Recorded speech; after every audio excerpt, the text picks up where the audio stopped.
Arévalo.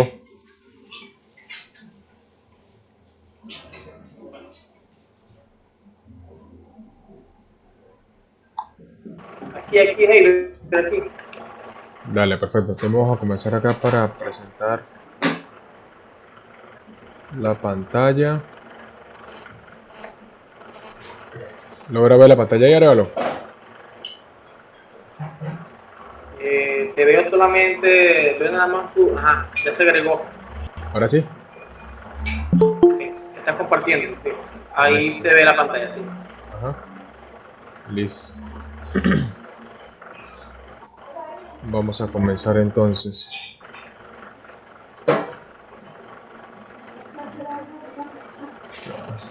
Un momento acá para que se coloque en modo presentación.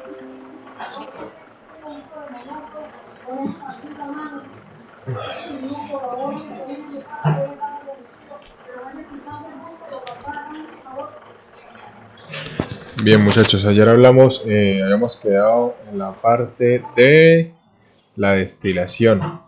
¿Listo? Entonces, teniendo ya en cuenta que tenemos nuestro alcohol ya destilado, dependiendo de lo que queramos hacer, bien sea whisky o ron, tenemos que tener algunos términos en cuenta a la hora de elegir el barril o el método de añejamiento. Bien, entonces, aprieta un momento.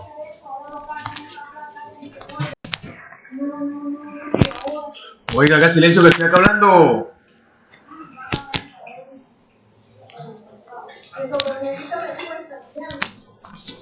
Haga silencio que estoy hablando. Bien, disculpen allí.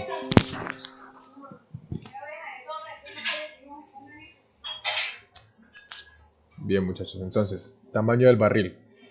El tamaño del barril va a influir en la capacidad de, ¿cómo decirlo?, de contacto que tenga el alcohol con la cantidad de madera.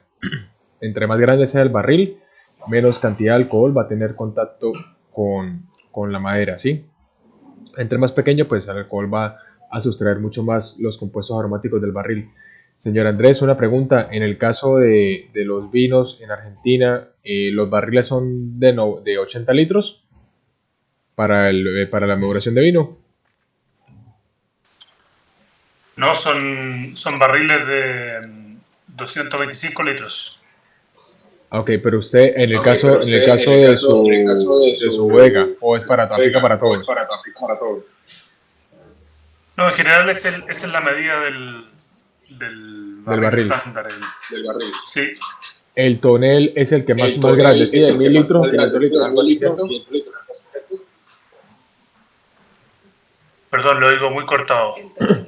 El tonel es el que tiene 1000 litros, ¿cierto? No, toneles hay de todas las medidas. En general, el estándar de la industria es 225, 250 litros. Después hay de 300 en algunos casos, pero muy poca cantidad. Y a medida, toneles de todo tipo. Porque yo tengo entendido que para el Oporto son pikes de 120 litros, algo así, ¿cierto? Lo desconozco, no sé cómo Tengo se que, hace el Oporto. bueno, tengo que ponerme otra vez a estudiar. Sí, son pikes de 120 litros. Se llaman pikes. ¿Listo? Entonces, muchachos, dependiendo el tamaño del barril, va a inferir mucho en la evaporación también del alcohol y la extracción de sabores y compuestos aromáticos que tiene la madera. Roble americano, ¿sí? El Quercus alba y el Quercus petrea, que son los tipos de robles. Roble americano nos va a aportar descriptores aromáticos de coco, vainilla, chocolate. Y roble francés nos va a aportar taninos, que son los descriptores de sabor que se perciben como ásperos, como de sequedad en la boca, de resequedad. Esos son los taninos.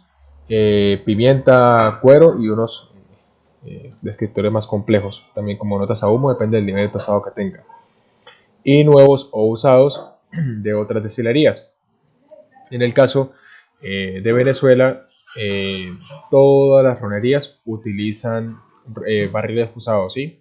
Generalmente de whisky, de whisky americano, de whisky escocés, también lo utilizan de Jerez, de vino de Jerez, utilizan diferentes tipos de barriles. ¿Por qué utilizan barriles usados?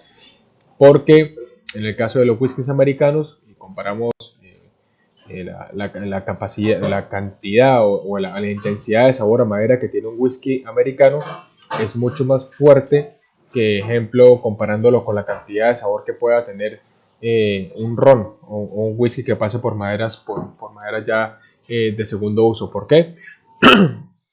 Porque las llaves maderas de segundo uso ya han extraído ya han dado su capacidad de sabor en la primera extracción, ¿sí? Y ya lo que queda es ese sabor o esos compuestos aromáticos que vienen del producto en el que se elaboró. Ejemplo, si nosotros podemos colocar a añejar rones o whiskies con barricas que haya tenido uso de Jerez, con barricas que hayan tenido uso de coñac, con barricas de bourbon, para obtener esos compuestos aromáticos y por ende el producto añejado, el producto ya terminado va a ser mucho más suave que utilizándolo con un barril nuevo. En el caso de los vinos, tengo entendido de que se utiliza también, hace la misma práctica, utilizan barriles nuevos de primer uso y barriles de segundo uso. Y también por lo general los barriles de segundo uso son un poco más económicos.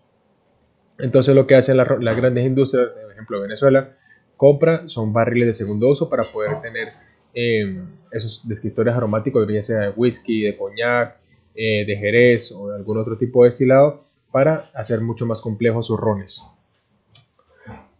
Aquí tenemos otra lámina más ilustrada de la diferencia entre el roble francés y el roble americano. El roble francés nos va a dar notas a vainillas, a especias, a miel, a vinagre balsámico, frutos secos, por decir algunos aromas. En cambio, el roble americano es un poco más dulce, nos da descriptores como a canela, cacao, café, vainilla, tabaco, coco. Bien, acá hay algo que tenemos que tener en cuenta. Cuando nosotros vamos a guardar alcoholes, siempre va a haber algo que se llama la parte de los ángeles, que es la evaporación. Este nivel de evaporación depende del tipo de clima, ¿sí? En el caso de Venezuela es alrededor del 5 al 8% anual de los alcoholes, ¿sí? Entonces, ¿qué nos va a querer decir? Si estamos en un ambiente donde la humedad relativa es baja, se va a evaporar mucho más agua. Y en un ambiente que la humedad relativa sea mucho más alta, se va a liberar mucho más etanol. En ejemplo, en el caso de Venezuela, todos los alcoholes que se añejan para la fabricación de ron no tienen reposición de barrica, ¿sí? Ya lo que se evaporó se perdió, llega el CENIAT, rectifica qué cantidad de alcoholes quedaron y ahí pasan al proceso de mezclado para posteriormente pasar al procedimiento de embotellado. En el caso de Colombia, ellos están haciendo, cuando se está añejando, hacen reposición de ron madre, ¿sí? ¿Qué sería para reponer el alcohol que se perdió? ¿Por qué se llama la parte de Los Ángeles? Porque anteriormente cuando se colocaba, hace muchísimos años que no se conocía este fenómeno, las bodegas creían que los ángeles venían, que bajaban del cielo y tomaban su parte del alcohol, ¿sí? Porque no le hallaban ninguna explicación a la evaporación. Entonces, muchachos, humedad relativa alta, se evapora más agua, humedad relativa más baja, se evapora etanol. Bien, vamos a ver. Algo que tiene que ver también mucho en la parte de la guarda es el nivel de tostado y la profundidad del quemado del barril, ¿sí? Depende de esto, nosotros podemos tener un aserradero, un alcohol con una carga de sabores a madera muy alta, o podemos tener un descriptor de sabor mucho más suave con el nivel de tostión. No se requiere que tampoco sea tan tostado, tan quemado, porque si no lo que vamos a tener allí es un carbón. Entonces, el nivel de tostado, la profundidad muy suave, sería alrededor de 1 milímetro de quemado, ¿sí? Que sería el tostado muy suave. O medium plus, que también se conoce. Tiempo de maduración o envejecimiento, estático o rotativo. En esta parte hay que aclarar que hay diferentes tipos de envejecimiento. Estáticos, que es como el que se ve acá a ver si me logro mover acá. Como esos barriles que están aquí abajo a la mano izquierda, donde estoy señalando con el mouse, que son de la industria licorera de Caldas, en Colombia, ¿sí? Entonces ellos, ¿qué es lo que tienen? Todo es estático, ellos no hacen rotación de los barriles, ¿sí? ¿Por qué? Porque el alcohol que envejece en la parte superior no va a ser igual al alcohol que envejece en la parte inferior, ni el que está en el medio al que está afuera, ni el que está a la parte izquierda, a la parte lateral izquierda de la bodega, que al que está a la parte lateral derecha.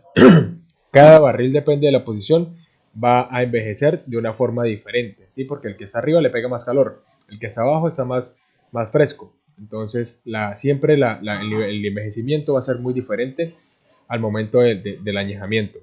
Entonces, ahí juega un papel clave el maestro mezclador. Elige, voy a mezclar tantos rones de los barriles de acá arriba, tantos con los de acá abajo, tantos con los del centro, y obtiene una mezcla uniforme para tener el mismo producto terminado. Y la maduración rotativa se hace en bodegas pequeñas donde se puede hacer el movimiento de los barriles. En el caso de esta parte aquí inferior derecha, aquí vemos que hay un envejecimiento estático y también tenemos un envejecimiento de solera. Ahorita vamos a hablar del envejecimiento de solera. El grosor de la duela es importante. Las duelas siempre van a tener de entre 28 a 30 milímetros. ¿Por qué? Menos de 28 milímetros quedaría muy delgada y si el barril se rompería. Y mucho más de 30 milímetros, perdón, la duela sería demasiado gruesa e inhibiría el ingreso de oxígeno para que haya como ese reactor químico de ingreso de aire, de salida de aire, para obtener el proceso de oxigenación del barril, porque el barril también la madera tiene poros, permite ingreso de aire, y en la parte superior derecha donde vemos que un barril está conformado por 36 duelas. Bien. Podemos ver de que no son duelas que son pegadas con pegante o con algún tipo de cera o algo así, sino que son totalmente herméticas y selladas por presión, con las arandelas que se ven acá, que son de hierro. Y por estas ranuras también se ingresa oxígeno, ¿sí? Entonces, el ingreso de aire al barril se transfiere por las rendijas que están entre las duelas y por la porosidad que tenga la madera. Y el afinamiento en barricas, que se conoce como el toque o el toque sutil del proceso de la extracción de sabores de otros destilados. Bien, entonces acá tenemos, déjenme ver que esta no la tenía por acá para explicarla. Es así. Aquí podemos ver una lámina referencial a lo que son la cantidad de descriptores aromáticos en el caso del ron, en versión a otros destilados como el coñac o el Scotch whisky, ¿sí? Entonces el Scotch whisky sería la barra como grisácea, el ron sería las barras más oscuras y el coñac sería las barras altas. Entonces vemos de que el ron tiene mucha más cantidad, mucha más gama de compuestos aromáticos que un coñac o un whisky, ¿sí? Como el guayacol, el eugenol, la valina, son una amplia de compuestos de sabores y descriptores aromáticos que tienen mucho más que otros destilados, comparándolo con en comparación con el whisky, que tampoco podemos deshonrarlo porque es un producto muy bueno, o como el coñac. Entonces siempre vamos a ver de que el ron pues para mí el ron es mejor mucho más que el whisky, porque a mí me fascina el ron. Yo me coloco una botella de whisky 21 años y me coloco una botella de ron 5 años y agarro la de ron, porque a mí personalmente no me gusta el whisky, no tomo whisky, a mí me gusta más el ron o la ginebra. Pero podemos ver de que el ron está siendo cada vez más valorado a nivel mundial, por su alta calidad. Los productores ahorita en Latinoamérica y en Europa están fijándose mucho en mejorar la calidad del ron, porque es un producto que se está valorando cada vez más. Anteriormente el ron era como la bebida del pueblo, ¿sí? Todo el mundo lo tomaba, que era algo que todo el mundo podía consumir, y el whisky era la bebida que representaba como el estrato social, el alto estatus social, el que tenía dinero. Pero ahorita ya toda esa partición ha cambiado debido a que las destilerías han mejorado los procesos del ron, y cada vez está siendo mucho más valorado por el público. Entonces, el sistema de solera es un sistema bastante complejo en el que hay 5 hileras de barriles. Tenemos que en ese añejamiento se hace el roble americano, que le aporta tanino al ron, notas maderas, se usan toneles provenientes de Jack Daniels, destilería. En ellos se había añejado bourbon. Bien, materia prima, caña de azúcar, melaza usada para el ron. Fue en el caso del ron Medellín, proviene del Valle del Cauca. Tipo de métodos: tradicional, ron permanente estático, o solera, que es un proceso más artesanal. La mezcla queda un ron más complejo. Ya, permítame para añadir acá al otro chico que entró.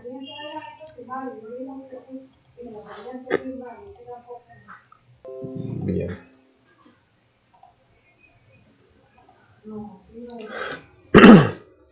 Entonces, la solera, que es el primer barril, que es el barril con el que va a tener mucho más años de alcoholes, con mucho más cantidad de años, ¿sí? Entonces, ¿qué es lo que sucede acá? En todos los barriles va a haber un porcentaje de evaporación, pero siempre en el último tonel que saque arriba va a ser el que se le va a reponer el ron madre. Entonces, ¿qué hacen? Cada vez que haya un porcentaje de evaporación de ron en la solera, que es el primer barril que está abajo, los primeros barriles que están abajo, van a ser llenados con el anterior. Y ese será llenado con el anterior, y ese con el anterior, y ese será llenado con el anterior, que es llenado con ron madre. Siempre tendrá reposición de ron madre. Entonces siempre va a ser el proceso de llenar el último barril, y de último barril es que se saca el alcohol para la venta. Bien, este sistema se lo voy a pasar ahorita por el WhatsApp para que lo estudien un poco mejor, más a profundidad. Bien, entonces chicos, utensilios a la hora de fabricar alcoholes, o fabricar cerveza, o fabricar mostos. Bien, el densímetro, que es un elemento químico que nos va a medir la densidad, la cantidad de solutos disueltos en un soluble. Es necesario para medir los grados Brix, o la cantidad de azúcares disueltas en el mosto. En el caso de que no tengamos un refractómetro, podemos utilizar un densímetro y hacer el cálculo de densidad a Brix. La probeta, que es necesaria para inducir o meter el densímetro, puede ser de vidrio o puede ser plástica. Eso sería un serpentín de enfriamiento para los mostos, en el caso de que tenemos que cocinar un mosto, como en el caso de hacer vodka con cebada, o hacer whisky. El mosto que tenemos que calentar para poder enfriarlos y esterilizarlos. Eso sería un serpentín casero que podríamos fabricar con herramientas en casa. Compramos el tubo de cobre y nosotros mismos podríamos fabricarlo. Bien. Un intercambiador de placas, que también funciona como un enfriador. Banditas de pH, que serían para medir la cantidad, pues la acidez del agua o la acidez del mosto. Son muy económicas. Viene también en presentación de ese rollito. El pHímetro, que nos mide como más atinado la acidez del mosto. En este caso, muchachos, cuando ustedes vayan a comprar un pHímetro, que sea un pHímetro de buena calidad. pHímetro de buena calidad están entre los 80 a 100 dólares. Bien, ¿por qué? Porque en el caso de que vayamos a fabricar mostos con cebada, vamos a necesitar atinar a un pH específico de entre 4.8 y 5.2, que es el pH necesario para que las enzimas de la vitamilasa y la familasa trabajen bien. ¿Por qué les digo eso? Porque el pHímetro en la punta tiene como un láser, algo así, es como una cúpula, y esa puntica se va desgastando con el tiempo, y cada vez, si el pHímetro es de muy mala calidad, el desgaste va a ser mucho más rápido. Entonces, a medida que vaya ocurriendo el desgaste en la punta del pHímetro, va a empezar a dar lecturas erradas, van a ver que va a tener lecturas más cerradas y por ende les puede causar complicaciones a la hora de fabricar el mozo. Entonces, siempre en lo posible cuando vayan a comprar los equipos que sean de buena calidad para que no tengan que hacer una doble inversión. El refractómetro que se utiliza para medir los grados Brits, que es un poco más atinado. Autosifón, en este caso para nosotros no, en el caso de que vayamos a fermentar en un barril, en un recipiente cerrado que no podamos voltearlo, que no tengamos cómo sacar el líquido, podemos utilizarlo para no agitar la levadura que está en el fondo, sino con el autosifón traspasamos de una manera muy higiénica el líquido de un envase a otro. Bien, en este caso sería el fermentador al alambique. Fermentador que sea de ¿cómo se llama? Aquí se conoce como plástico, eso tiene otro nombre, no recuerdo ahorita. El que sea de grado alimenticio, ¿sí? Que sea el barril que sea de grado alimenticio sea un plástico de grado alimenticio para que vayan a tener problemas con la parte de los sabores y de los aromas, ¿sí? Ya que el plástico pues sí, suele dejar esos aromas común de él. Y en lo posible que sea ustedes lo pueden comprar entero y le pueden adaptar una llave, ¿sí? La llave que tenga por lo menos 2-3 dedos, depende de la capacidad del fermentador. Ese fermentador es de 50 litros, se utiliza mucho para fabricar cerveza y que tenga una llave de salida, ¿bien? Para poder liberar el mosto. Que tenga en este caso, eso tiene una guaya de cierre para dejar totalmente hermético el fermentador y tiene su salida con la trampa de aire. Esos son muy usados y son bastante económicos. En el caso de ese fermentador cónico, que es de plástico, se conoce como Fermentasaurus. En Argentina lo venden. Y la diferencia de este fermentador es que nos va a permitir hacer una mejor recolección de la levadura. ¿Por qué? Porque la levadura, para un barril de un fermentador de 160 litros, deja una cantidad bastante grande, ¿sí? Porque la cantidad que tenemos que aplicar es bastante. La levadura siempre tiende a quedar aquí en el fondo. Entonces, ¿qué es lo que vamos a hacer? En la parte, aquí vemos que tiene una llave de salida para el mosto y una llave de salida para la levadura. Entonces, ¿qué quiere decir? Vamos a dividir lo que quede de levadura en 3 partes iguales, como para hacer un ejemplo bastante práctico. Y la parte final, dividimos las 3 partes. La primera parte la botamos, la del centro la recolectamos y la final también la vamos a botar. Porque en la parte final del fondo hay levaduras muertas. En la parte del centro quedan levaduras nuevas que se pueden reutilizar para otra fermentación. Y en la parte superior quedan en su expansión levaduras viejas. Bien, entonces lo que nos va a servir para reutilizar es la parte del centro de la crema, ¿sí? Lo que está todo el centro. Y esos fermentadores son también de grado alimenticio. Y lo único que tiene inconveniente es que tendríamos que tener un cuarto frío o una temperatura controlada en el ambiente porque ese no tiene chaqueta de frío.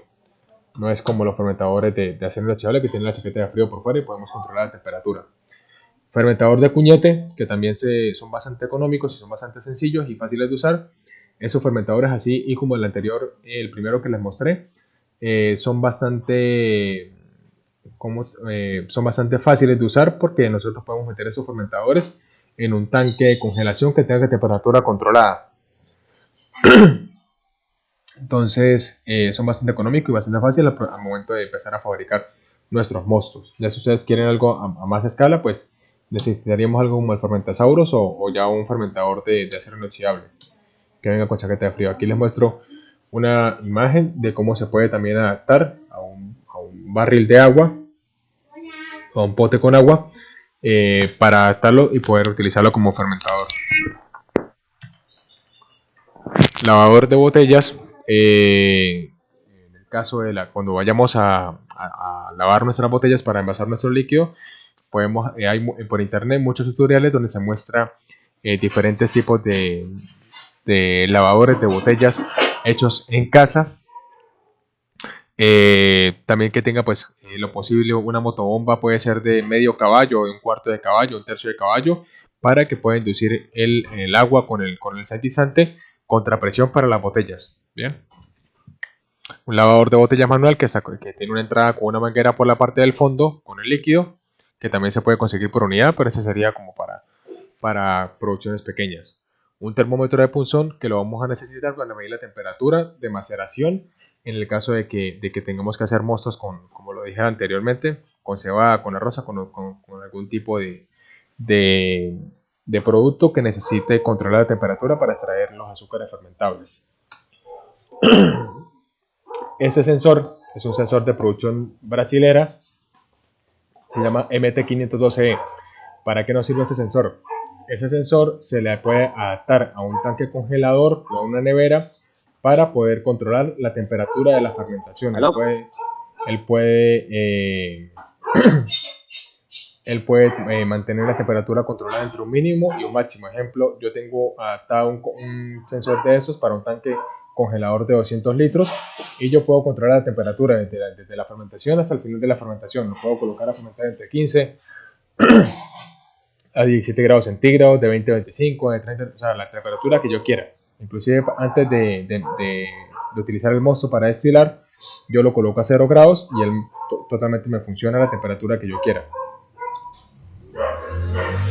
Bien, entonces chicos, ¿alguna pregunta allí para pasar a los videos de destilación?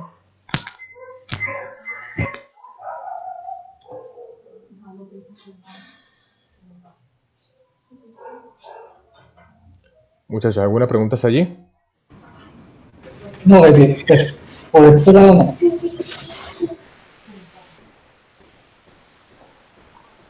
¿Sí? Arévalo, ¿algo que quieras agregar? Hola. No, estoy bien. Sí, señor Henderson.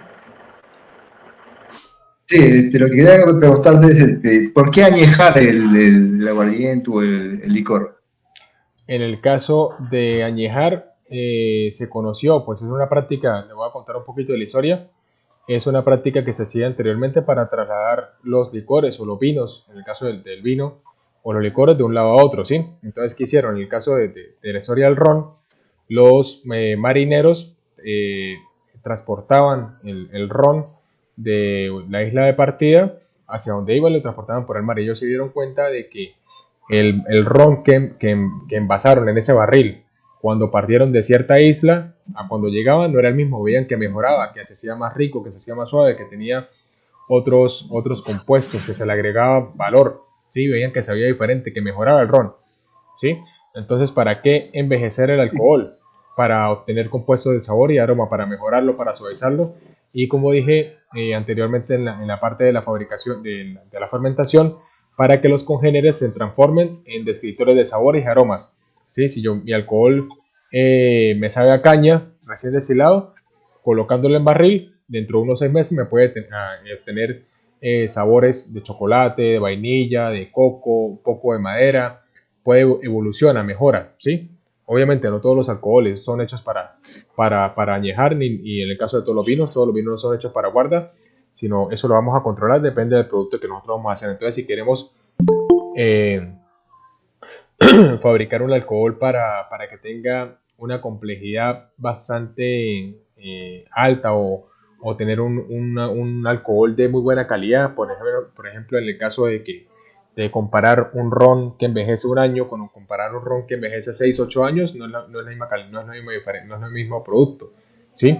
Entonces, en eso nos cabe destacar de que los alcoholes se tienen que añejar para que mejoren.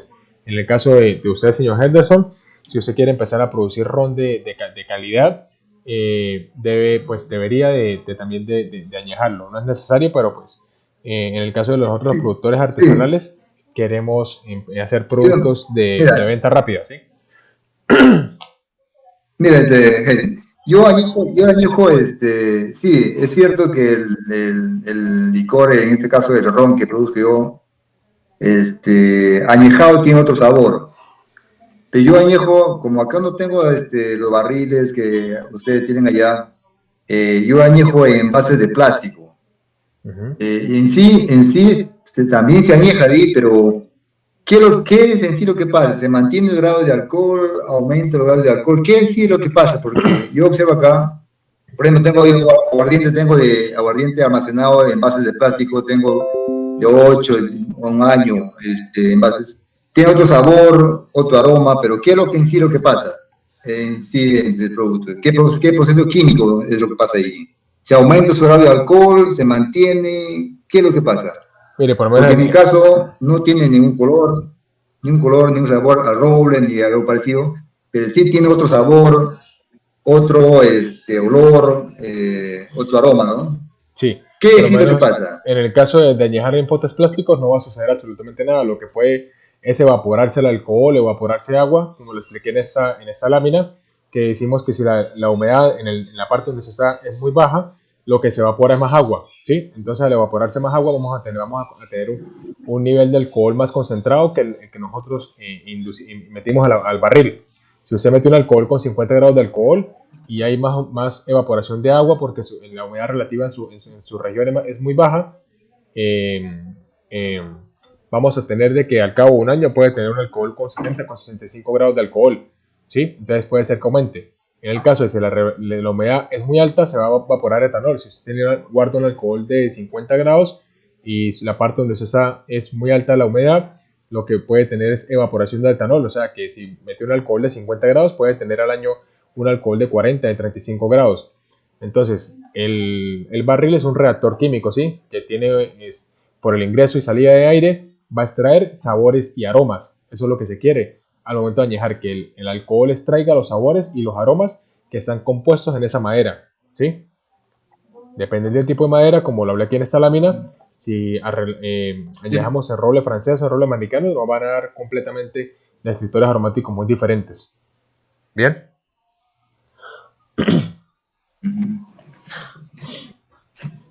Listo, gracias.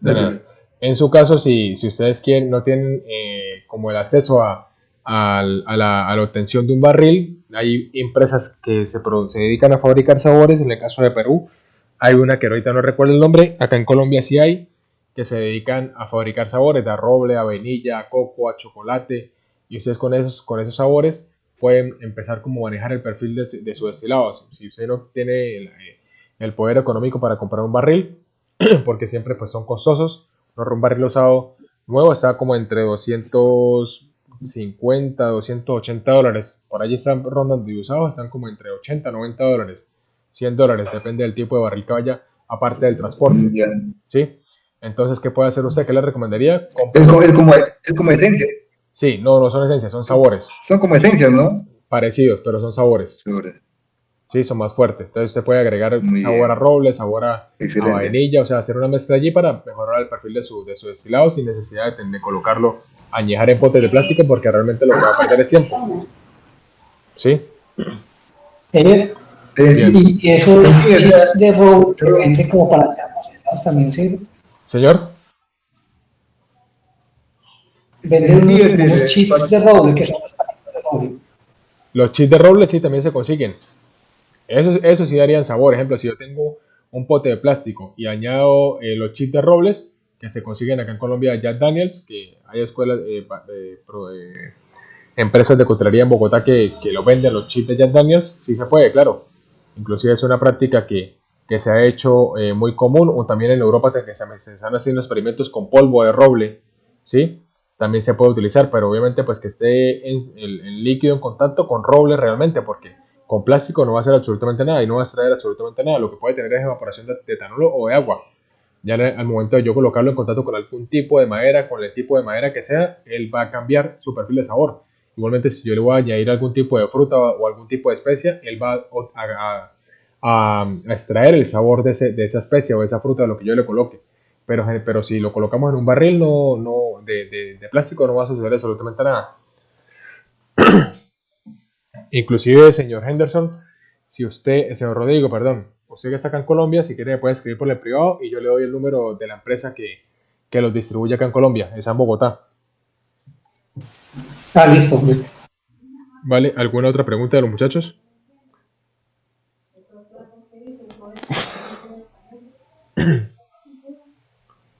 Arevalo, ¿algo que quieras agregar? Antes de pasar a la parte de la destilación. Respecto al amigo que coloca el alcohol en barriles plásticos, en tambores plásticos, tiene que tener cuidado porque el alcohol él va a pegar esos olores y aromas del tambor. Siempre es recomendable usar acero inoxidable otro tipo de recipiente, por lo menos el del tambor de agua, el tamborcito de agua que mostró Haber, ese también es bueno, porque no transmite aromas ni sabores, pero los tambores esos que usamos para combustible, no sé si me están entendiendo, él tiende mucho a soltar lo que son aromas del mismo tambor, porque Perfecto, Arevalo. Bueno, ahora Arevalo le voy a colocar los videos que grabas en la parte de la destilación para que me apoyes allí con el trabajo que hiciste hoy, ¿listo? Bueno, vamos a empezar por Aló, aquí. buenas noches, Heiber. Sí, buenas noches. Buenas noches, disculpe, quería hacerle unas pequeñas preguntas. Sí. No sé si... Sí, claro, con gusto. Bueno, en cuanto Ya, espera, a chips de roble, ¿cuánto usted recomienda echarle la cantidad para, digamos, un ejemplo, ¿no? Para 10 litros, ¿qué cantidad o para 100 litros? ¿Cuánto sería el roble? Del Y polvo de otra roble, cosa, el chip de roble o funcionamiento. sabor a roble.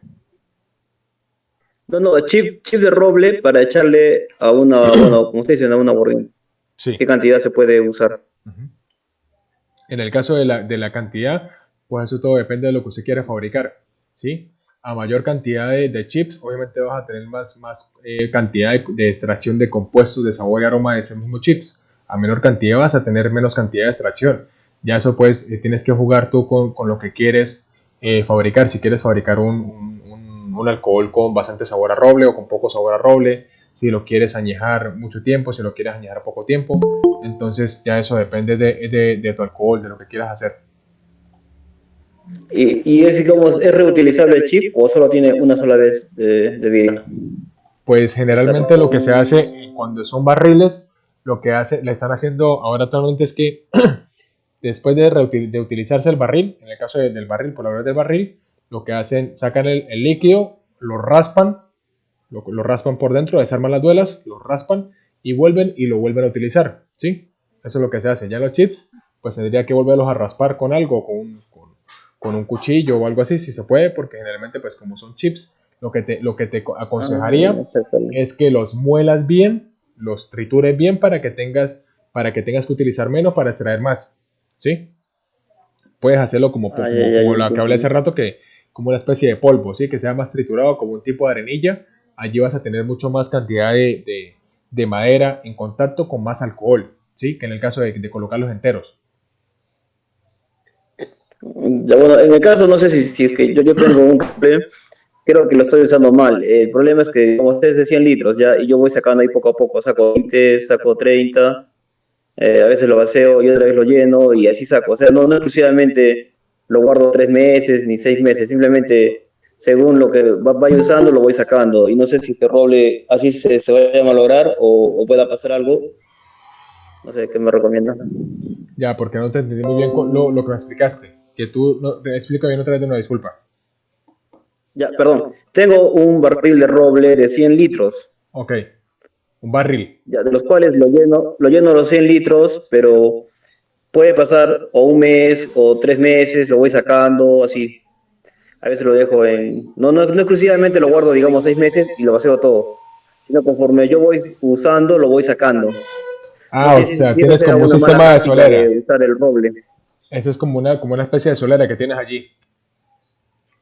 Sí, en el caso, pues, Pero le adiciona también algo nuevo, sí. Le va adicionando y va sacando. va sacando alcohol y va reponiendo. En el caso, pues, o sea, todo depende de lo que busques, ¿sí? Todo depende de lo que usted busque colocar. Si yo quiero reutilizar el barril para extraer más sabores, obviamente, pues tengo que rasparlo, ¿sí? Pero en el caso de lo que tú haces, entre más lo utilices, menos cantidad de sabores y aromas te va a producir, porque no lo has raspado, no le has quitado como esa capa protectora que se va creando, ¿sí? Porque ya la madera que se hace contacto con el alcohol, entre más lo utilices, va a extraer esos compuestos de sabores y aromas y menos le va a quedar. Si lo quieres que vuelva como a repotenciarlo, tendría abrir y rasparlo otra vez para que puedas obtener como un barril nuevo.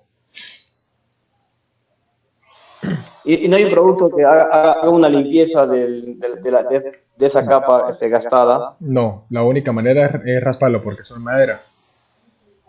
O sea, el raspar significa abrirlo y otra vez darle el mantenimiento que se hace, ¿no? Exacto, o sea, rasparlo para quitarle las partes que están ya usadas y el que haya pues como nuevo otra vez para volver a reutilizar. Yo que sí, ya. Qué pena, la ignorancia, eso se abre y uno lo vuelve a cerrar, ¿eso queda hermético otra vez? Yo ni idea. Lo que pasa es que para el momento de fabricar los barriles es bastante complicado, solo hace las tonelerías que se dedican a eso. Yo ahora por el grupo les voy a enviar un video de cómo se fabrican los barriles, pero es bastante complicado. Está cerrado, ¿ves? Y cerrado. Eso no está cerrado así como con esas cosas de hierro. Sí, lo que hace que sea hermético es la presión que lleva en los cinturones que ella lleva a los lados, ¿sí? Que como le mostré en la página, en la imagen del barril, son como de hierro, como de acero, y eso es lo que hace que el barril se mantenga cerrado. Bien, para que no se riegue. ¿Alguna otra pregunta para pasar al video de selección? Keiber, qué pena, yo acabo de ingresar, pero ¿sí? Acabo de escuchar que tienes los contactos.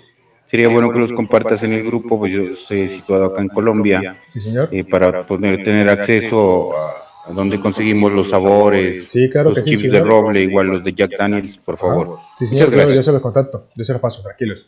Inclusive la fábrica que saca en Colombia, ellos fabrican sabor a whisky, sabor a madera, o sea, lo que a ustedes se les ocurra del sabor que exista, ellos lo fabrican. Genial. ¿Vale? A ver, muchachos, entonces vamos a pasar ahora con los videos de la parte de destilación. Arevalo, porfa, colabórame allí, que tú fuiste el que lo grabaste, para que les expliques a los chicos el proceso que hiciste. ¿Listo? Hola muchachos, buenas noches. Bueno, en este caso vamos a destilar lo que es un papelón. Como les comentó el amigo Javier, por lo menos en este caso les explico que antes de colocar el mosto al alambique, no debemos agitarlo. ¿Por qué? Porque las levaduras se levantarían y eso llevaría al destilado un olor a levadura. No sé si me están entendiendo, pero siempre es bueno no agitarlo, siempre manteniendo las levaduras en el fondo, como se observa aquí. ¿Ahí lograron escuchar algo de lo que Arevalo dijo? Sí, que no agitar el mosto para echarlo al fermentado, al alambique, porque la levadura cuando se empieza a cocinar empieza a soltar ácidos grasos y nos va a dar pues unos compuestos desagradables de sabor y aroma, ¿sí? Entonces esos ácidos grasos a lo que se empieza a cocinar ella los libera y pues en lo preferible pasarlo antes si es mucha cantidad de mosto. Ejemplo, vamos a pues hablarlo otra vez volviendo al tema de la fermentación. Es recomendable que antes de pasar el mosto fermentado al alambique lo bajemos a una temperatura de 0 grados, ¿sí? Porque aquí Arevalo tiene un asentamiento de levaduras que se ve poco, pero si nosotros llegamos a colocar este envase a una temperatura de 0 grados vamos a ver mucha más cantidad porque hay restos microscópicos todavía que están en suspensión en este líquido que no lo logramos ver porque son microscópicos. Pero al momento de nosotros bajar la temperatura a 0 grados centígrados, toda la levadura que está en suspensión decanta en el fondo y queda como una pasta, ¿sí? Y un problema que tenía una amiga en San Cristóbal, que una señora que está fabricando anís, yo le dije, antes de pasar el mosto, no tiene cómo controlar la temperatura del fermentador. Yo le dije, bueno, entonces no lo tienes, entonces compra un filtro de 1 micrón. Antes de sacar el mosto al alambique, lo pasa por una tubería que lleva a un filtro de 1 micrón. Y el filtro de 1 micrón lo que hace es atrapar todas las levaduras que están disueltas en el mosto. Y pasa un mosto total, casi 100% limpio, libre de levaduras, para poder destilarlo. Saludos cordiales. Ya chicos, acá para colocar el otro video. Arevalo, ¿estás por allí? Muchachos, alambique listo, mosto fermentado y todo preparado. Arevalo, ¿te encuentras por allí? Sí, aquí estoy. Dale, perfecto. Entonces, lo que les estamos mostrando aquí, Arevalo, es un alambique hecho con una olla de presión, ¿sí? Para que ustedes tengan en cuenta de que a la hora de nosotros destilar un producto, no tenemos que tener el super alambique, sino que con algo, un equipo muy casero que no tiene pues muchas formas de tener mediciones de vapor y eso, podemos destilar un buen alcohol. Bien, aquí vamos a colocar otro video. Muchachos, como pueden ver, en este caso ya el mosto no tiene gas. Eso a mí me indica que ya está listo. Pero vamos a lo que es la medición del refractómetro. Yo no uso el decímetro, ¿verdad? Yo uso el refractómetro, pero con la ayuda de una aplicación, ahí me indica cuando está listo. En este caso me marca 7, ¿verdad? Ya le pasaré la imagen por una foto, ya con la ayuda del amigo Heavy. Vale, ahora pasamos a la siguiente etapa, que es colocarlo a la olla de presión. Bien, por acá tengo la imagen para que ustedes la vean.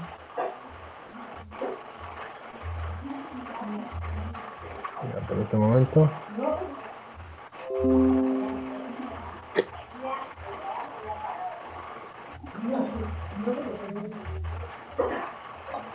Ya, ahorita voy a hacer más un momento para... Ya voy a dejar de compartir un momentico la pantalla para meterme acá y descargar la imagen.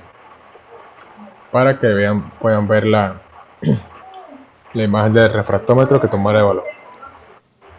Que sea un poco el internet lento en mi caso.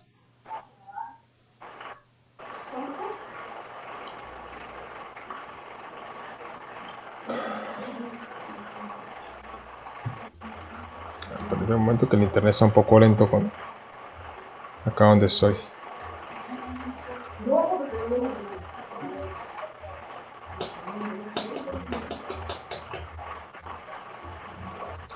Ya lo voy a buscar por acá y se las comparto más bien al grupo.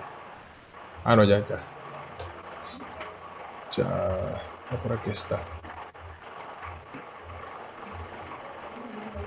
Ya lo voy a buscar por acá y se las envío al grupo.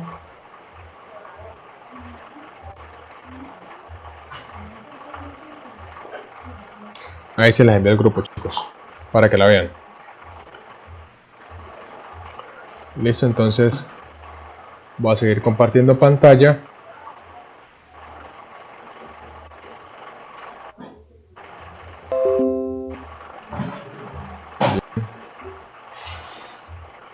Para pasar al cuarto video.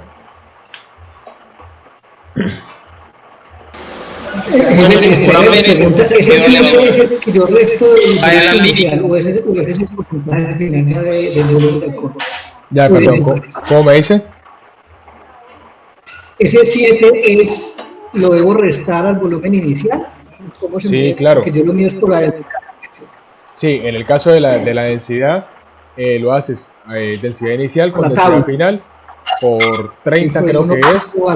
Lo restas, después lo multiplicas por 30 y tienes el volumen de alcohol del mosto. En el caso del refractómetro, más que mirar la cantidad de alcohol, nos indica es el momento en que terminó la fermentación, ¿sí? Porque si tenemos una cantidad de levaduras de azúcares, perdón, y un Brix de 25 y digamos que a los 4 días ya tenemos un Brix de 2, ya sabemos que la fermentación está terminando. Bien, entonces eso se hace más que todo, también se ayuda para medir el grado de alcohol, pero también para saber cuándo está terminando la fermentación para poder pararla. Ok, perfecto. Entonces ya voy a colocarla por acá. Muchachos, como podrán ver, aquí quedó la levadura. Al alambique coloqué, a la olla de presión en este caso, coloqué 2,5 litros de mosto. Ya haríamos el corte, como se trata de caña, o haríamos el corte al 1%. Ya tenemos ya lo que es la serpentina ya con agua y esperando solamente encender y esperar el proceso de fermentación para retirar lo que es la de destilación, para retirar lo que es la parte de la cabeza. Bien, entonces Arévalo, voy a pasar al otro video para que le explique la parte del corte a los chicos, ¿listo? Cómo se debe hacer en el caso de equipos caseros. Muchachos, ya la cabeza comenzó a salir. Mire, cristalino, pero no es potable. Estamos hablando de la cabeza. Como coloqué, este es un destilado proveniente de la caña, ¿verdad? Que es el papelón. Cortaríamos al 1%. En este caso coloqué 2,5 litros de papelón, de mosto, de papelón. Cortaría 25 ml de cabeza. Arévalo, ¿le puedes explicar un poquito sobre el procedimiento que hiciste allí? ¿Perdón? ¿Le puedes explicar a los chicos un poquito sobre el procedimiento que hiciste allí? Sí, respecto a los cortes, Eso, en mi caso, las clases que ya he visto, ya los cursos, no sé, en Argentina lo hacen con temperatura, en otros lados. Pero en mi caso nosotros usamos lo que son porcentajes. Usamos por lo menos para lo que es la caña, usamos el 1% de corte, dependiendo de la cantidad que coloquemos en nuestro alambique. Y si se trata de cereales, hacemos el corte al 2%. Puede ser arroz, puede ser maíz, puede ser cereales para malteados, lo que sea, pero al 2% cereales y granos. Y si pasamos a la parte de frutas, se hacen los cortes al 4%. Eso es lo que yo he visto y de verdad que me ha resultado bastante bien. Incluso obtenemos un rendimiento mayor. Yo lo diría así. Perfecto, muchachos. En este punto tenemos que tener en cuenta de que la cabeza no es potable, o sea que no se puede utilizar porque allí tiene la parte del metanol, que es el alcohol que primeramente se desprende, ¿sí? Que es el metanol, y que con esto, al nosotros probar este líquido, podemos tener una intoxicación, podemos inclusive hasta causar la muerte, ceguera, daños cerebrales permanentes. Es muy delicado ese tema de separar bien el metanol del alcohol. Bien, vamos a subir a volumen. Muchachos, seguimos. Ya el corazón empezó a conectarlo con 60, ¿verdad? Que es lo que marca ya completamente lleno que es el Parrot. Me marca 60. Pero ¿cómo sabemos si es 60?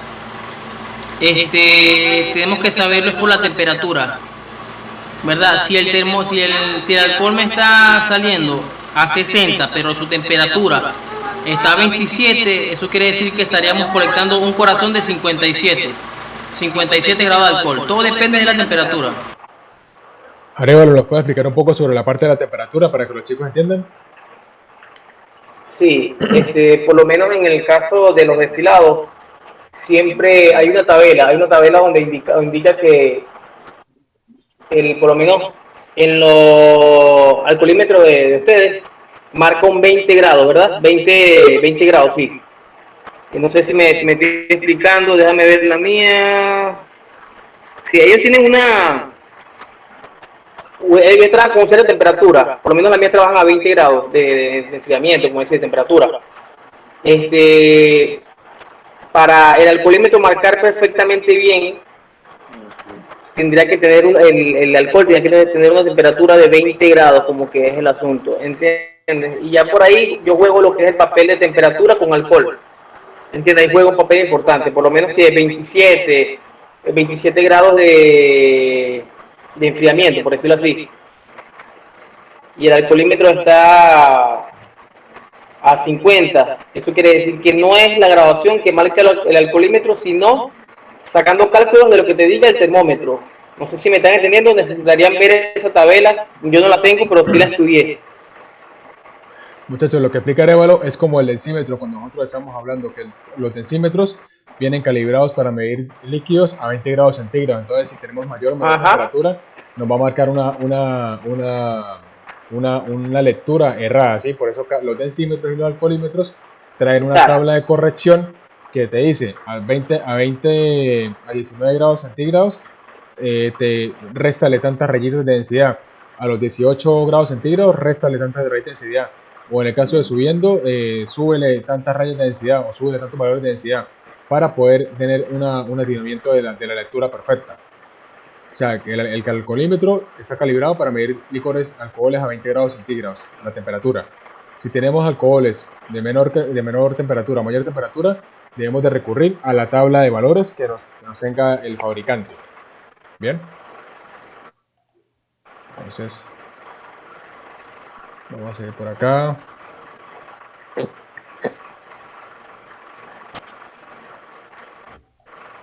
Va a 55, no sé si logran ver ahí. 55. Pero ¿qué pasa? No sería la temperatura, no sería la graduación exacta si no fuese por el termómetro.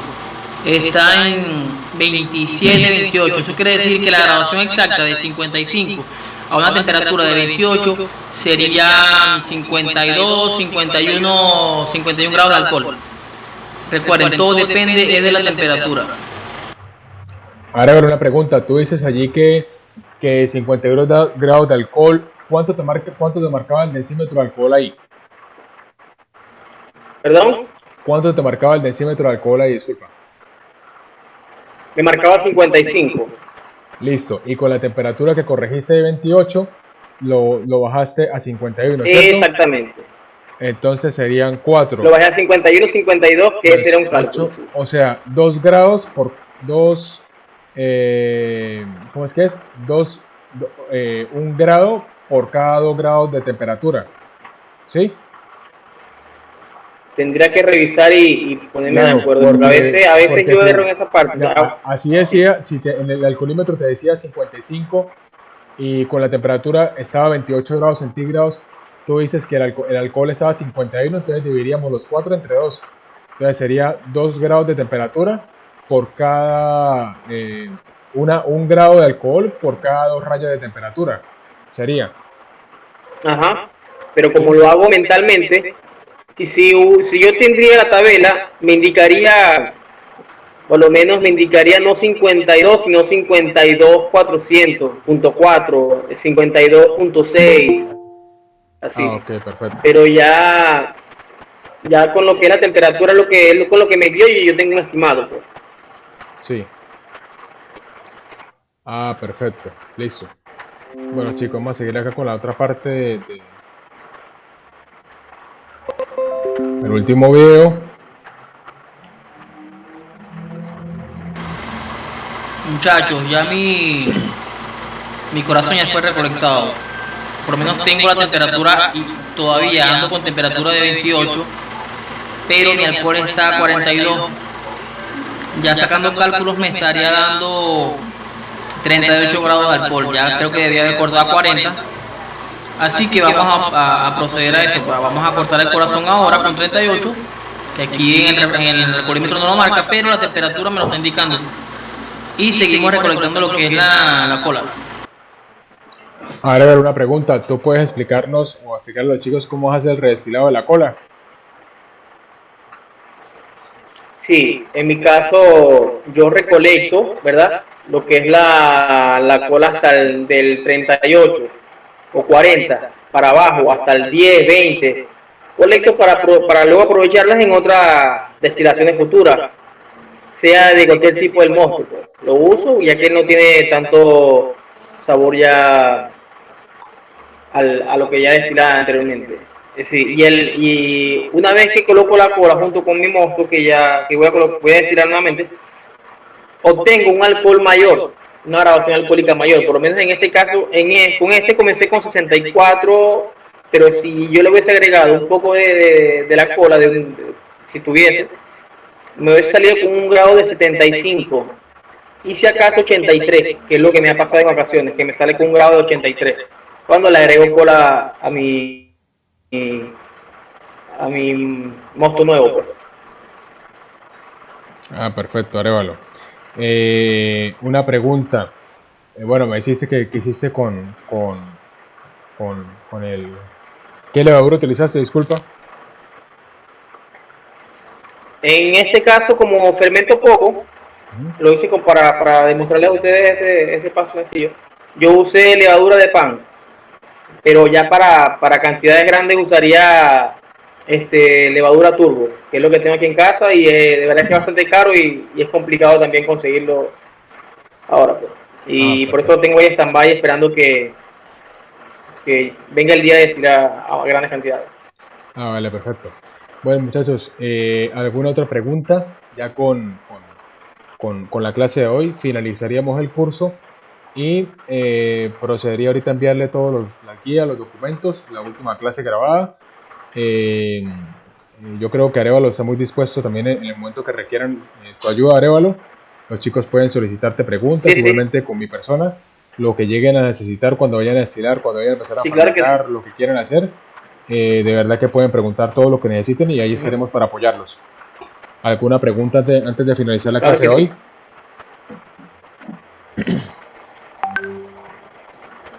Sí, durante toda la destilación se usa el parrot, así como vemos en el video, o va cortando y poniendo el parrot a cada tiempo. En mi caso yo uso 2 parrots, que es para hacer el corte de cabeza cuando uso el alambique grande, y el otro parrot lo uso para conectar corazón. Yo no los uno, los tengo marcados, uno para cabeza y el otro para corazón. Ya para cora lo pongo directo en un balde con medición.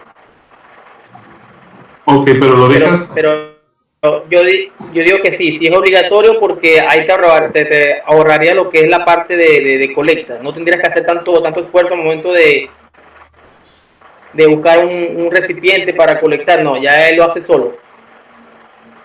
Ok, entonces lo recomendable es dejar el parrot durante toda la destilación. Exactamente. Ya primeramente tienes que eliminar la cabeza y luego colocar el parrot hasta colectar el corazón.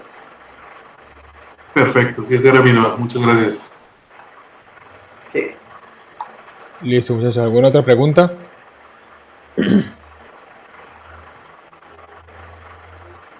Hola. Sí. ¿Aló? Sí.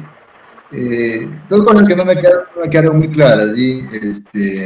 El tema de cómo sé que mi mosto ya está listo para tirar. Yo lo hago, pero en forma práctica, por el color, el olor de repente, ¿sí? Pero así, técnicamente, ¿cómo sé que mi mosto ya está para tirar? Si usted trabaja con caña, él indica solo mediante lo tranquilo que se ve, ¿entiendes? Mientras él tenga azúcar, él va a tener cierto movimiento, pero cuando se trata,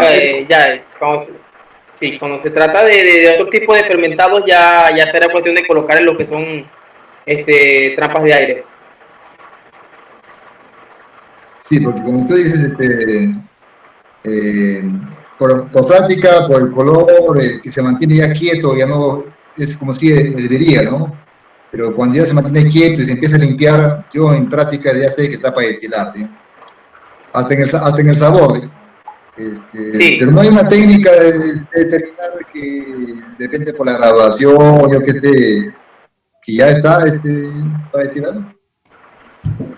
Yo con el densímetro, cuando el densímetro no varía, o sea, ya baja, por ejemplo, a 1010 y tomo en 2 o 3 días y sigue en 1010, ya sé que de ahí no baja. Pues que ya paró la fermentación, creo que esa sigue. Muchachos, pues permítanme interrumpo acá. Sí, hay que tener cuidado.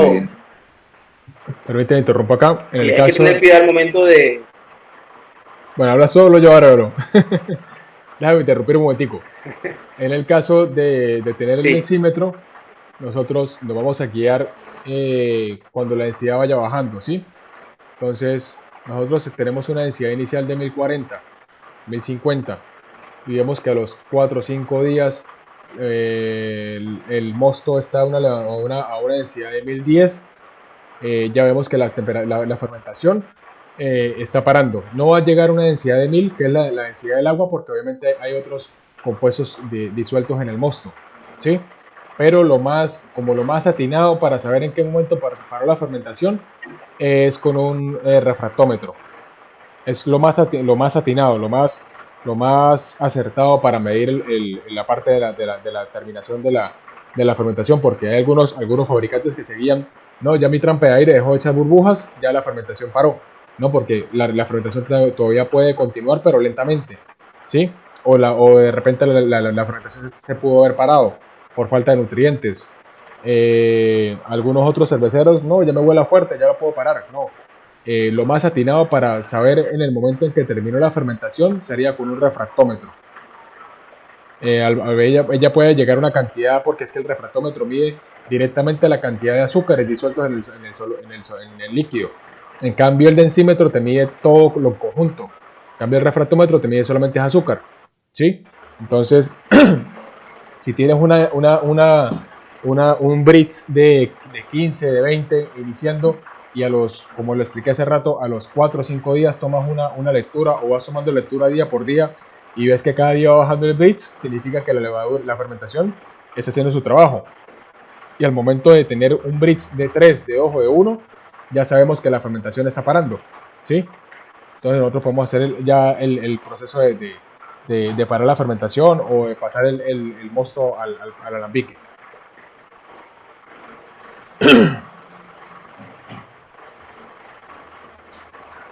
Clara la Bien, pregunta. antes que se, Sí. antes que se vaya la idea, otro tema también que no, yo lo hago, como repito, en forma práctica. Para determinar la cabeza, el corazón, la cola, hay una técnica, cómo hacerlo. Yo lo hago por el color, el sabor, el olor, de forma práctica. Pero hay una forma también de determinar cuando ya está pasando lo que es de cabeza a corazón o de corazón a cola. Por lo menos en el caso de la cabeza, es el metanol, ¿sí? Es lo primero que le va a salir de su destilación es el metanol, ¿sí? Déjenme por acá busco la lámina. Lo primero que usted le va a liberar en la destilación es el metanol. Sí, ya por acá tengo una lámina, por acá la tengo, aquí está. Sí, entonces dice que la cabeza sí contiene metanol y contiene acetato de etilo. Se libera entre 64 a 77.1 grados centígrados. Con la temperatura nosotros podemos tener una guía, ¿sí? En el caso de como lo expliqué, deberíamos de tener recolecciones de 5 en 5 para iniciar, para saber hasta qué punto hay presencia de metanol en el destilado. Entonces yo recolecto, hago separaciones de 70 a 65, de 65 a 60, de 60 a 55 y de 55 a 50, ¿sí? Entonces, en esa parte sería como una parte de la cabeza, ¿sí? Yo me estoy yendo un poco al extremo, pero es lo mejor que uno puede hacer para poder obtener un líquido seguro para consumo, ¿sí? Entonces, yo me doy cuenta de que ya de la grabación alcohólica que tomé las muestras de 70 a 60 o ya no hay, o, de 70 a 75 hay rastros de metanol y de 65 a 60 hay algo también mínimo de metanol. Entonces, y la que tomé de 60 a 55 ya no hay rastros de metanol. Entonces mi cabeza sería compuesta entre los 70 a los 60 grados de alcohol.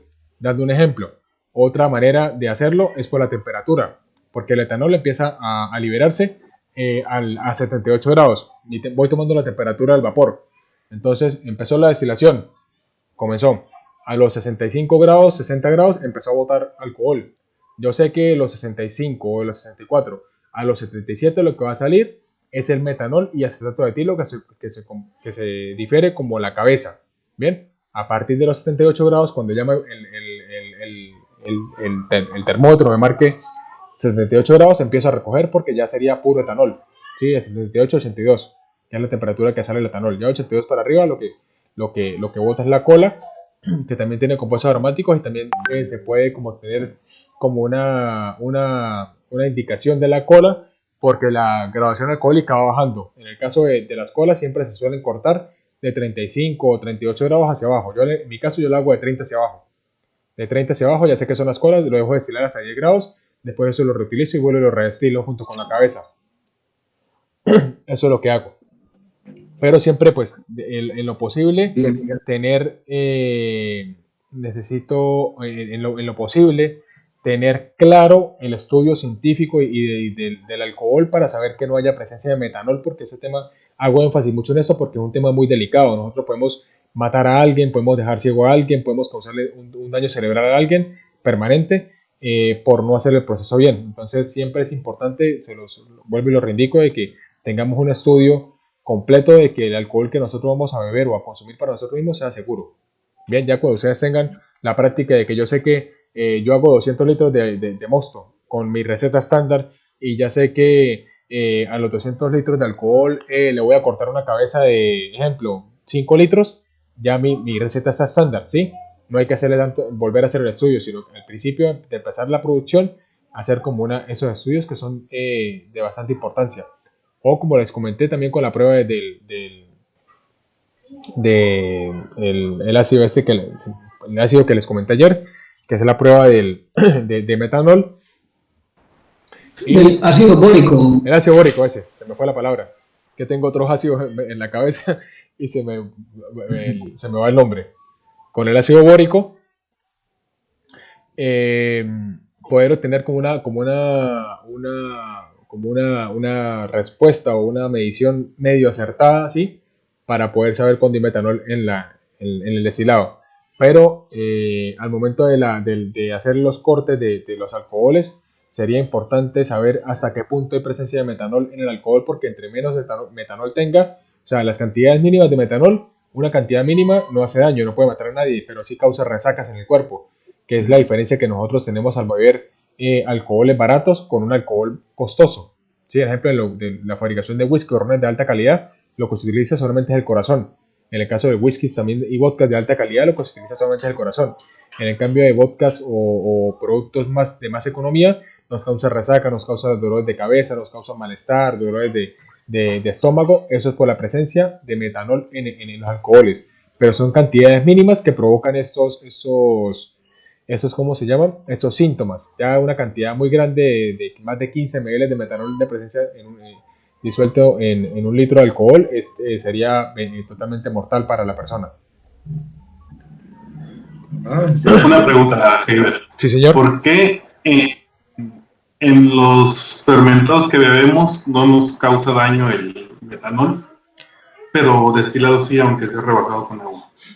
Bueno, en el caso de los fermentados se conoce como los alcoholes superiores, ¿sí? Los alcoholes superiores también se forman de la fermentación, pero se dan a la más alta concentración por evaporación al momento de la destilación, ¿sí? En el caso de las cervezas mal fermentadas, cuando contienen muchas cantidades de alcoholes superiores, son las que causan resacas en el cuerpo, pero no son tóxicas porque la cantidad de concentración en un mosto es muy mínima, ¿sí? Ya con nosotros vamos a hacer los procesos de separación. Por ejemplo, de un mosto de 50 litros, lo que me sale son como 10-12 litros de alcohol, y la concentración de metanol está muy concentrada por allí en las primeras partes de los cortes, que serían por ahí de 20 litros, cortaríamos más o menos como 600 mililitros, 500 mililitros más o menos, sería como el corte de la cabeza, y allí está todo el metanol en su máxima expresión, por decirlo así. Pero en los fermentados también está compuesto los alcoholes superiores, pero no son mortales. Una pregunta. Gracias. ¿Sí? ¿Qué pasa si yo tengo unas cabezas y las vuelvo a destilar? Y las cabezas, otra pregunta, ¿y las cabezas me sirven para sanitizar, para desinfectar? En el caso de las cabezas, no tengo conocimiento si lo puedes utilizar para sanitizar, pues depende de la graduación alcohólica que tenga, pero pues si tienen metanol, estarías como que limpiando tu alambique con metanol, ¿sí? En el caso del metanol se utiliza para ¿cómo se llama eso? Desnaturalizar el alcohol etílico que nosotros utilizamos para limpiar las manos. Ahorita para el tema del COVID, el metanol tiene esos alcoholes tienen tienen concentraciones de metanol para que no se pueda hacer para el consumo humano, y se utiliza para sanitizar, sí, pero pues no lo recomendaría para limpiar el alambique, sino con ácido, agentes de limpieza que sean de grado alimenticio, que sería lo mejor.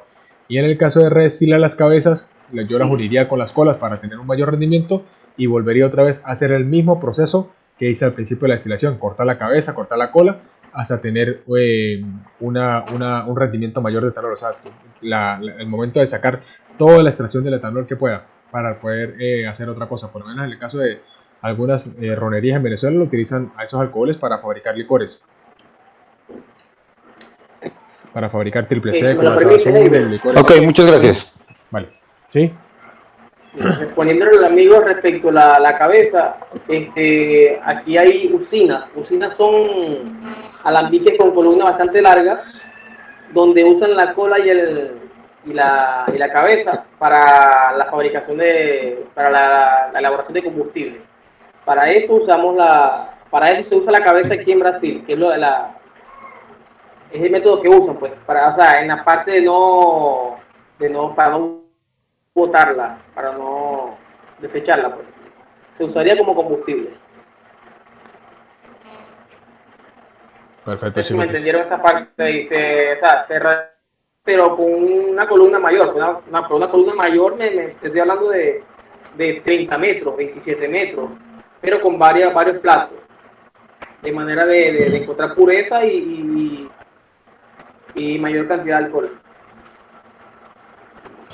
Ahorita que tocan el tema de los platos, pues, bueno, yo llegué tarde, no sé si habrán tocado ese tema.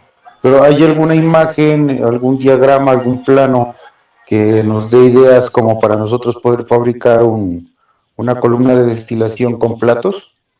Muchachos, pues realmente en ese tema yo se lo dejaría a los expertos, ¿sí? Nosotros lo que sabemos es destilar, pero no construir equipos pues caseros, que es algo muy básico, pero la columna de destilación ya es algo más avanzado. Sí, en ese caso, pues yo no ni me atrevería a fabricar una columna de destilación porque pues un tema, pues yo soy muy responsable, muy ético con la parte de la responsabilidad del consumidor y preferiría mandar a hacer una columna de destilación a un fabricante que se dedique a eso. En el caso de Argentina, yo tengo un amigo que él fabrica todo lo que tiene, es ingeniero químico y él conoce a la perfección las medidas exactas de separación de cada plato según es lo que nosotros queremos fabricar. Entonces, preferiblemente yo compraría la columna ya hecha. Ni siquiera, inclusive acá en la ciudad donde estoy, la persona que me hizo el alambique en acero me dijo que me podría hacer la columna y yo le dije, no, pero quiero mandarla a través de Argentina o comprarla por Amazon. Porque una cuestión es tener la idea y otra cuestión es tener como a ciencia cierta qué es lo que necesita las cantidades de separación o la ingeniería que necesita la columna para que haga su proceso como es. Ya, ok, ya entiendo, perfectamente, claro. ¿Alguien de ustedes pronto ha utilizado las columnas, los platos que están en Alibaba o en AliExpress, que tienen procedencia china, que parte es construida en acero 304 y otra parte es hecha en cobre? Y tienen además una ventana, un visor de vidrio para poder monitorear. Una pregunta, ¿tú dónde estás? En Pasto, ¿cierto? En Pasto. Si quieres, yo te paso por el privado o por el grupo, le voy a compartir el contacto de un amigo que está en Argentina, que ya el señor Andrés le compró un alambique, y él es un fabricante, y él es un ingeniero químico, y él se dedica solamente a eso, a fabricar equipos de destilación. Y él te puede dar una orientación, te lo envía de Argentina a Pasto, y te envía un excelente equipo, porque tú puedes visitar la página de él, y él tiene unos trabajos súper bellísimos, súper bien hechos. Entonces, yo te recomendaría ese. Por Alibaba también se puede conseguir, porque son fabricantes responsables también, pero no sé la diferencia de precio que tenga. Yo sé que pues Alibaba tiene envío gratis, pero se demoran un poquito. No sé, pues ahí tú decidirías por dónde lo compras. Ok, muchas gracias. Vale. ¿Alguna otra pregunta, chicos, para finalizar ya con la clase de hoy? Sí, ya nada más para terminar. Cuando se va a destilar para hacer algún vodka o gin, que le das unas 3 destilaciones, ¿las 3 veces se cortan cabezas de colas o solo la primera? No, en todas se corta cabezas y cola. En todas se corta cabezas y cola. Geiber, la última cosita para recordarte, que está a regalarnos, compartirnos unas recetas dentro del material, supongo que vienen. Sí, voy a buscar unas recetas allí que sean como las más atinadas para que ustedes las tengan allí, ¿listo? Ok, muchísimas gracias. Vale. Listo, muchachos. Entonces, Arevalo, ¿algo que quieras agregar? No, por lo menos ya de verdad que quedé satisfecho con las clases y bueno, agradecido contigo y todos los compañeros. Vale. Bueno, el señor que dice Victoria Michelle, en el caso de la ginebra, pues ellos, la mayoría de productores de ginebras a nivel mundial, ellos utilizan pot de sil, ¿sí? Algunos utilizan pot de sil, otros utilizan columnas. En el caso del pot de sil, sí tendrías que hacer la corte del cabeza y cola porque lo que ellos buscan es como cada vez purificar más el alcohol o hacer más fino el alcohol, ¿sí? En el caso del gin, destilan 2 veces para purificar bien el alcohol, rectificarlo, y en la tercera destilación es donde se añaden los botánicos. Perfecto, muy claro. Gracias. Vale, muchas gracias. Les voy a compartir ahorita todo el material que tengo por allí, son como unos 30, 40 libros, y lo que vayan necesitando, con todo gusto cuenten con mi persona para sus recetas, para lo que vayan a hacer, y por favor también envíenme por el grupo los datos de ustedes, nombre completo, apellido y su número de identificación para emitir los certificados. Ok, Geiber, agradecerte muchísimo por este curso, nos has dado una bonita oportunidad Un saludo también a todos los compañeros, espero que sigamos destilando y que sigamos siendo amigos y compartiendo cositas, ¿no? Saberes, siempre es bueno tener amigos en otras partes. Y de pronto algún día podemos brindar con nuestros productos. Muchísimas gracias a todos, un fuerte abrazo. Vale, perfecto, Muchas gracias, chicos. ¿El grupo lo conservamos o creas otro o cómo? No, ¿El de WhatsApp? El de WhatsApp, ¿ustedes todos están en el grupo de destilación que están todos metidos o no? No creo, no, yo tengo una destilación solito, ¿cierto? Bueno, les voy a pasar el link del otro grupo donde estamos todos, que es un grupo más grande, que hay más personas, y ese voy a compartir todo lo que tenga que compartir ahorita, y ya cuando lo comparta, sí lo elimino. Okay. Para que todos quedemos en uno solo, para no tener tantos grupos. Listo. Vale, chicos. Listo, muchachos. Bueno, buena noche. Gracias a ustedes por su atención. Espero pues les haya gustado la clase y aquí cuenten con un servidor para lo que lleguen a necesitar. ¿Vale? Gracias a todos. Gracias. Ustedes, hasta luego.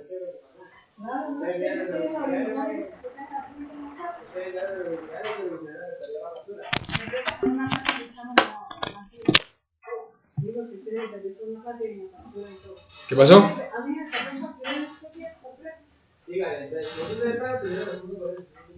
¿Qué pasó? ¿Ah? No, el chino no consiguió la factura. Pero ¿qué problema le tiene que formar a usted si usted tiene, allá tiene la original? Si no, déjeme, yo voy por eso.